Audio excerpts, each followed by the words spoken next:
Lamine ইয়ামালকে নিয়ে মোটামুটি এখন যা নিউজ সামনে আসে, হোক সেটা সোশ্যাল মিডিয়া, হোক সেটা মেইন স্ট্রিম মিডিয়া, প্রায় 80 থেকে 90% দেখা যায় নেগেটিভ নিউজ।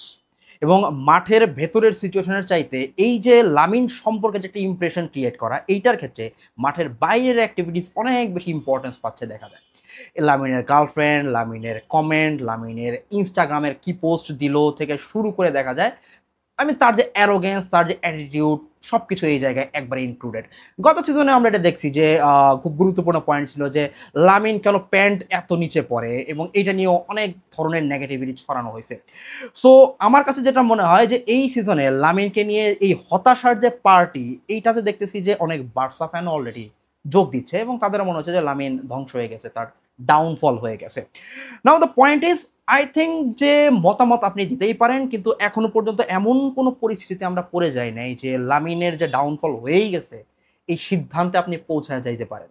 সিজনের মাত্র শুরু, পরিসংখ্যানের দিকে একবার তাকায় দেখেন যে 7 ম্যাচ খেলছে এখনো পর্যন্ত 3 গোল 5 অ্যাসিস্ট, সব মিলে 7 ম্যাচে 8 গোলে কন্ট্রিবিউশন।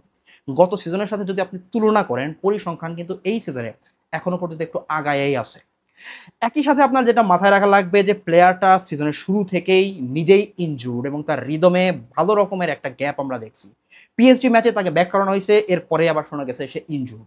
এবং পরবর্তী যে রিপোর্টগুলো আসছে সেটা হচ্ছে যে পিএসজি ম্যাচে তাকে ফেরানোর ডিসিশনটা প্রবাবলি খুব একটা ভালো সিদ্ধান্ত ছিল না। 100% ফিট লামিন প্রবাবলি ছিল না। এর পরবর্তীতে সে যখন লাস্ট ম্যাচটা খেলছে, এইখানেও অবভিয়াসলি ইনজুরি থেকে ব্যাক করার পরে আপনি এক্সপেক্ট করতে পারেন না যে দুর্দান্ত করবে। So all I am saying যে না, লামিনের ডাউনফল হইতেই পারে না এরকম না, লামিন খারাপ খেলতেই পারে না এরকমও না, বাট এই লেভেলের হতাশ হবার আগে এবং ফাইনাল ডিসিশনে পৌঁছানোর আগে আই উড সে যে আরো কয়েকটা ম্যাচ ভাই একটু অপেক্ষা করেন। জাস্ট মাঠের পারফরমেন্সের দিকে তাকাইলে এবং পুরো পরিস্থিতি যদি আপনি বিবেচনায় নেন, আমার মনে হয় না যে লামিনকে আপনি একদম ফালাইয়া দিবেন। সে রেগুলারলি এখনো পর্যন্ত হয়তো ওই লেভেলের কনসিস্টেন্ট পারফরমেন্স দিচ্ছে না, এবং সবচাইতে বড় যে জিনিসটা ঘটে গেছে সেটা হচ্ছে গত সিজনে আমরা বেশ কিছু জ ড্রপিং মোমেন্ট দেখছি, অসাধারণ কিছু গোল, এবং ডিফেন্ডারকে বিট করে যাচ্ছে, ড্রিবল করে যাচ্ছে, বল ক্যারি করতেছে, এনার্জেটিক একটা ব্যাপার ছিল। এই সিজনে তো ভাই পুরো বার্সার অবস্থাই ইনকনসিস্টেন্ট।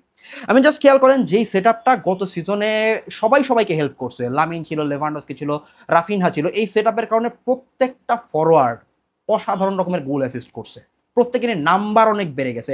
এই সিজনে তো সেই স্ট্যাবিলিটি নাই দলের মাঝখানে। গত সিজনে যারা দুর্দান্ত গুলো যে 3 জন মিলে, তারা এই সিজনে ম্যাচই স্টার্ট করতে পারতেছে না। তো এটা তো খুবই স্বাভাবিক, যখন আপনি দেখবেন যে লামিন নাই তখন রাফিনহা নিজের নাম্বার ড্রপ করতেছে, বিকজ ওই সেট আপটা নাই। একই সাথে এই মুহূর্তে রাফিনহা নাই, বক্সের নাম্বার 9-এর যে থ্রেড ওইটাও নাই। সো সে যখন বলগুলা পাঠাবে, কনভার্ট করার লোকজন নাই। অবভিয়াসলি সবকিছু মিলে খানিকটা পারফরমেন্স যদি ডিমড হয়ও, এই জিনিসটাকে আমার মনে হয় না যে ওই পর্যায়ে নিয়ে যাওয়া যায় যে না, লামিন শেষ হয়ে গেছে, ধ্বংস হয়ে গেছে। নাও আই আন্ডারস্ট্যান্ড যে কারণে আসলে এতগুলা কথাবার্তা বলা, সেটা হচ্ছে ন্যারেটিভ যখন বিল্ড করা হয় একটা প্লেয়ারের অ্যারাউন্ডে যে এই প্লেয়ারের অবস্থা কি, এই জায়গায় মিডিয়ার ন্যারেটিভ ক্রিয়েট করার ক্ষেত্রে কেবলমাত্র মাঠের পারফরমেন্স জীবনেও দেখে না, বরঞ্চ মাঠের বাইরের ইস্যুগুলোকেও তারা ব্যবহার করতে শুরু করে।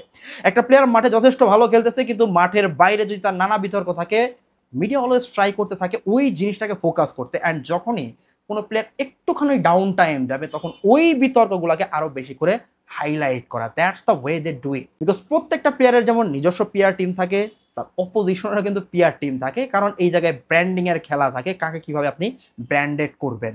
সো এত কিছুর মাঝখানে না গিয়ে আমি জাস্ট এইটুকুই বলবো যে হইতেই পারে লামিনের এই সিজন খুবই বাজে যাবে, হইতেই পারে তার অ্যাকচুয়ালি ডাউনফল করছে, but the only thing is that ভাই, অ্যাটলিস্ট বার্সা ফ্যান যারা আছি আমরা, এখনই ছেড়ে দিয়েন না, এখনই সিদ্ধান্তে পৌঁছায় যায় না যে না, লামিন ধ্বংস হয়েই গেছে। আই গেট ইট, প্রবাবলি এই ফ্রাস্ট্রেশনের পেছনে আরেকটা বড় রিজন হচ্ছে এক্সপেকটেশন।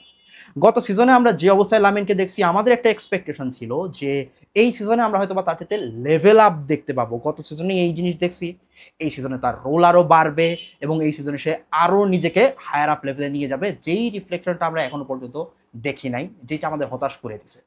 বরঞ্চ ওই জিনিসটা তো দেখি নাই, রাদার মাঠের বাইরের বেশ কিছু বিতর্ক যুক্ত হয়েছে, এইটা আমাদের ডিসিশন মেকিং একটা বড় ইম্প্যাক্ট ফেলছে। অলসো ফুটবলের ইতিহাসে আমরা এত বেশি ঘটনা দেখছি যে জায়গায় ট্যালেন্টেড ফুটবলার শুধুমাত্র ডিসিপ্লিন ঠিক না থাকার কারণে তার যেই ক্যারিয়ারটা হবার কথা ছিল সেটা হয় নাই। ওইটা দেখা মাত্র আমাদের মাঝখানে ভয়ও কাজ করে, বিকজ লম্বা সময় ধরে বার্সা একটা রিবিল্ড ফেসের মধ্যে দিয়ে যাইতেছে এবং আমরা সাফার করতেছি। All I am asking is that ভাই, ইমপ্যাশেন্ট হয়ে না, সিদ্ধান্তে পৌঁছায় যায় না। আরও 5 থেকে 10টা ম্যাচ সময় দেন, হয়তোবা লামিন আরেকটু রিদমে ফিরবে, টোটাল বার্সার অবস্থাই খুব ভালো হবে। অ্যান্ড রাফিনহা ব্যাক করবে, ফেরান ব্যাক করবে, সবকিছু মিলে যখন দেখবো যে একটা ফুল ফাংশনিং টিম হিসাবে খেলতেছে এবং এর পরেও লামিনের পারফরমেন্স ভালো হইতেছে না, I think that's the point we can say যে হ্যাঁ, লামিন আসলেই ডাউনফল হয়ে গেছে। যদিও আমার যেটা বিশ্বাস, যদি তার বাজে বা ব্যাড প্যাচ আসেও সেটা সে পরবর্তীতে রিকভার করতে পারবে। বাট রাইট নাও ঠিক এই মোমেন্টে যেই পরিমাণ নেগেটিভিটি আমি দেখতেছি, আই ডোন্ট থিঙ্ক যে এই জায়গাটাতে আমরা পৌঁছানোর মতন অবস্থায় গেছি। একটু ধৈর্য রাখেন, এই মিডিয়াতে চালানোর নেগেটিভ ক্যাম্পেইনে জয়েন করেন না, use your own brain, because opposing মিডিয়াগুলো অলওয়েজ চাইবে যে আপনার পছন্দের প্লেয়ারের উপরে নানা টাইপের প্রেশার ক্রিয়েট করতে। এখন আপনি যদি সেই একই টিমের সাপোর্টার হয়ে নিজেই এই জায়গায় যোগ দেন, I think that battle gets a bit tough. ধৈর্য রাখেন, দেখা যাক লাস্ট পর্যন্ত কি হয়। অ্যাটলিস্ট আমি এখনো পর্যন্ত আশা ছাড়তেছি না, আর একটু ওয়েট করে দেখি।